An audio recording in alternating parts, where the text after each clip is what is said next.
السلام علیکم ورحمۃ اللہ وبرکاتہ۔ میں ہوں آپ کا میزبان سراج الدین امجدی۔ 18ویں آئینی ترمیم کے منفی اثرات صحت اور تعلیم کے قومی ادارے خاندانی سیاسی جماعتوں کی جاگیر میں تبدیل ہونے لگے۔ جب بھی ملک اور قوم پر کوئی مشکل وقت آیا،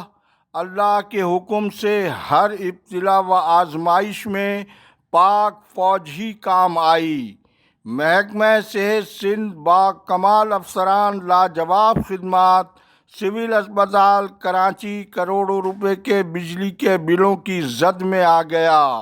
من پسندی میں سائیں سرکار نے سسی پنو کی تاریخی عشقیہ داستان کو بھی مات دے ڈالی۔ جناح اسپتال کراچی میں مرض کی تشخیص کے بجائے مریض کے جراثیموں کا علاج، سندھ سروسز اسپتال کراچی میں لوٹ مار مافیا کی نئی بلی تھیلے سے باہر آ گئی۔ چیف ڈرگ انسپکٹر کی کرسی خطرے میں۔ جن ناظرین نے اب تک چینل کو سبسکرائب نہیں کیا، وہ صحت اور صحت سے جڑی خبروں، سرگرمیوں کی حقائق پر مبنی خبروں سے باخبر رہنے کے لیے پہلے چینل کو سبسکرائب ضرور فرما لیں۔ جن دوستوں نے چینل کو سبسکرائب کر لیا، ان کا تہ دل سے شکریہ۔ ویڈیو اچھی لگے تو لائک، فالو، اپنی قیمتی رائے کا بلا خوف اظہار اور شیئر بھی ضرور کر دیں۔ ناظرین کرام، جیسا کہ ہم آپ کو گزشتہ روز بتا چکے ہیں کہ اسلام آباد کے پمس ہسپتال میں سینٹ کے چیئرمین سید یوسف رضا گیلانی نے تمام اہم اسامیوں پر اپنے رشتہ داروں کو ایسے فائز کیا جیسا کہ یہ قومی ادارہ ان کی ذاتی جاگیر ہو۔ اب اسی طرح سے پاکستان نرسنگ مڈوائفری کونسل کی ہائر ایجوکیشن کی نمائندگی کے خاتمے سے نرسنگ کی تعلیم، معیار کی نگرانی، نصاب میں یکسانیت اور بین الاقوامی سطح پر نرسنگ اسناد کی قبولیت متاثر ہو سکتی ہے، اور کونسل کے صدر اور نائب صدر کی تقرری اور برطرفی کے اختیارات کونسل کے منتخب اراکین کے بجائے متعلقہ وزیر کو منتقل کرنے سے بین الاقوامی سطح پر تسلیم شدہ ریگولیٹری طرز حکمرانی کے اصولوں کے منافی یہ اقدام ہے۔ اسی طرح سے جناح سندھ میڈیکل یونیورسٹی کراچی میں مدت ملازمت پوری کرنے والے متنازع ترین پروفیسر امجد سراج میمن کے حوالے سے سائیں سرکار نے من پسندی اور میرا پیا کے حوالے سے سسی پنو کی تاریخی عشقیہ داستان کو بھی مات دے ڈالی ہے۔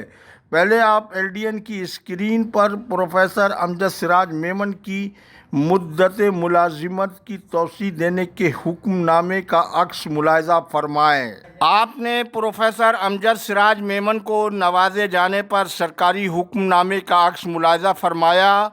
دنیا میں قانون سازی عوام کے لیے مفاد عامہ کے تحت ہوتی ہے، لیکن سائیں سرکار کی قانون سازی شخصیت اور مخصوص حلقے کے فائدہ پہنچانے کے لیے ہوتی ہے، جس کا جیتا جاگتا ثبوت آپ نے اسکرین پر ملاحظہ فرما لیا۔ پروفیسر طارق رفیع کے بعد مذکورہ اسامی پر ترقی کا حق خاتون پروفیسر لبنہ بیگ کا تھا، جو سائیں سرکار نے انہیں نہیں دیا، لہذا وہ اپنے قانونی حق کے حصول کے لیے انہیں سندھ ہائی کورٹ سے رجوع کرنا پڑا۔ اس دوران انہیں اتنا ہراساں اور پریشان کیا گیا کہ وہ اپنے مقدمے کی پیروی چھوڑ کر بیرون ملک منتقل ہونے پر مجبور ہو گئیں، اور یوں خواتین کے حقوق کی دعوے دار جماعت نے عملی طور پر ایک خاتون کو اپنی من پسندی کی بھینٹ چڑھا دیا۔ اسی دوران کورٹ کی ہدایت کو سائیں سرکار نے من مانی تشریح کے ذریعے کانٹریکٹ کی بنیاد پر پروفیسر امجد سراج میمن کو جناح سندھ میڈیکل یونیورسٹی کا خلاف قانون اضافی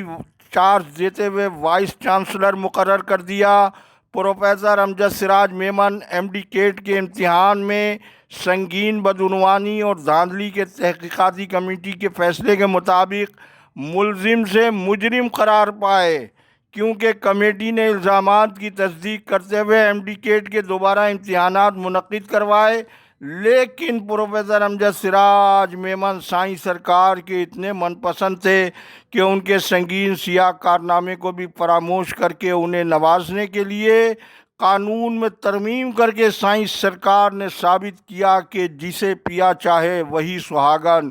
اور یوں 80 پنوں کی تاریخی عشقیہ داستان بھی تجویز و تدفین سے گریز نہیں کیا گیا، بلکہ تکلف کا کچھ اظہار کرتے ہوئے عارضی توسیع شدہ ملازمت میں صرف 4 سال کی مختصر توسیع کی گئی۔ حالانکہ ان کی من پسندی کا تقاضا تو یہ تھا کہ انہیں تا حیات ملازمت میں توسیع دے کر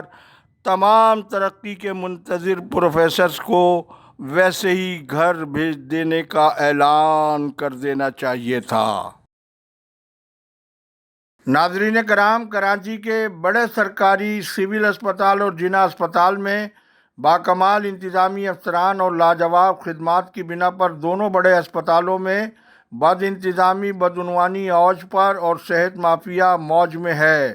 سول اسپتال کراچی میں انتظامیہ کی عدم توجہی اور حالیہ سندھ پبلک سروس کمیشن کے ذریعے اکاؤنٹنٹ کی اسامی خرید کر آنے والے اکاؤنٹنٹ وقار بخاری اور ہسپتال کے ایم ایس کی دیگر مصروفیات کی بنا پر یہ سنگین صورتحال پیدا ہو گئی ہے کہ کے الیکٹرک کی جانب سے راجہ مینشن سول اسپتال کے ملازمین کے رہائشی کوارٹرز کے بجلی کے بلوں کی واجب الادا بقایا جات کی رقم 3,41,11,000 روپے ہو چکی ہے۔ مذکورہ بل کا عکس پہلے آپ ایل ڈی این کی اسکرین پر ملاحظہ فرمانے کے ساتھ ساتھ کے الیکٹرک کے توانائی سیل سے 17 مئی 2026 کو ایم ایس اور سیکریٹری صحت و دیگر کو ارسال کردہ خطوط کے عکس بھی آپ ہماری اسکرین پر ملاحظہ فرمائیں۔ ان دستاویزی ثبوت کے بعد میڈیا رپورٹ کے مطابق کے الیکٹرک کی جانب سے مستثنی سول اسپتال کراچی میں گزشتہ 11 ماہ کے دوران حیرت انگیز طور پر ہسپتال کا جنریٹر 90 لاکھ روپے سے زائد کا ڈیزل پی گیا ہے۔ واضح رہے کہ ختم ہونے والے مالی سال کے فیول کے کل بجٹ کے مطابق 1,65,00,000 روپے میں سے بجلی کی لوڈ شیڈنگ کے بغیر ہسپتال میں 90,95,352 روپے کا ڈیزل ہسپتال کا جنریٹر پی گیا ہے، جبکہ سول اسپتال کی انتظامیہ کی جانب سے ہسپتال کے اکاؤنٹنٹ وقار بخاری کو ہسپتال کے رہائشی ملازمین کے بجلی کے بلوں کی ریکوری کے لیے باقاعدہ تاحال کوئی تحریری ہدایت نہیں دی گئی ہے۔ اکاؤنٹنٹ کا موقف ہے کہ انہیں از خود کسی کی ریکوری کرنے کا کوئی اختیار نہیں ہے، جبکہ جناح اسپتال کراچی میں تاحال دوران سرکاری ملازمت ہسپتال میں جینیٹوریل کمپنی کے بزنس میں براہ راست ملوث نان گزیٹڈ ملازم عثمان گجر کا سرکاری دفتر، جو لاکھوں روپے کی رشوت وصولی سے سرکاری احاطے میں ایک گزیٹڈ افسر کے دفتر سے بھی بہت اچھا عثمان گجر نے اسے تعمیر کروایا تھا۔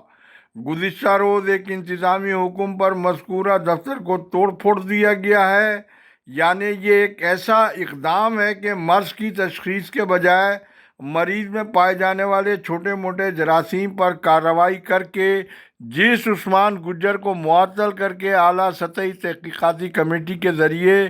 قومی خزانے کو مبینہ طور پر نقصان پہنچانے کی تحقیقات اب تک شروع ہو جانی چاہیے تھی، لیکن اس کے بجائے غیر ضروری ایسی تمام کارروائیوں سے ایسا محسوس ہو رہا ہے کہ اسپتال میں کوئی خفیہ قوت یا ہاتھ عثمان گجر کی مکمل پشت پناہی کر رہی ہے۔